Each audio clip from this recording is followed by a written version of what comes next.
স্ত্রীর সাথে সুন্দর ব্যবহার করা।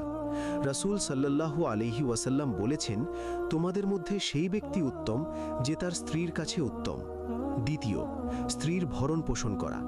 এটা শুধু খাবার না, ভালো কাপড়, থাকার জায়গা, চিকিৎসা সব স্বামীর দায়িত্ব, এমনকি স্ত্রীর নিজের টাকা থাকলেও। তৃতীয়, স্ত্রীর গোপনীয়তা রক্ষা করা। রাসূল সাল্লাল্লাহু আলাইহি ওয়াসাল্লাম বলেছেন, কিয়ামতের দিন সবচেয়ে খারাপ মানুষ হবে যে স্ত্রীর সাথে সম্পর্কের কথা অন্যদের বলে। স্ত্রীর উপর স্বামীর গোপন অধিকার। প্রথম, স্বামীকে সম্মান করা। রাসূল সাল্লাল্লাহু আলাইহি ওয়াসাল্লাম বলেছেন, যদি আল্লাহ ছাড়া কাউকে সেজদা করার অনুমতি থাকত তাহলে স্ত্রীকে স্বামীকে সেজদা করতে বলা হতো। এতটাই গুরুত্ব। দ্বিতীয়, স্বামীর অনুপস্থিতিতে সম্পদ ও ইজ্জত রক্ষা করা। কোরআনে আল্লাহ বলেছেন, সৎ নারীরা স্বামীর অনুপস্থিতিতে তাদের সম্পদ এবং গোপনীয়তা রক্ষা করে।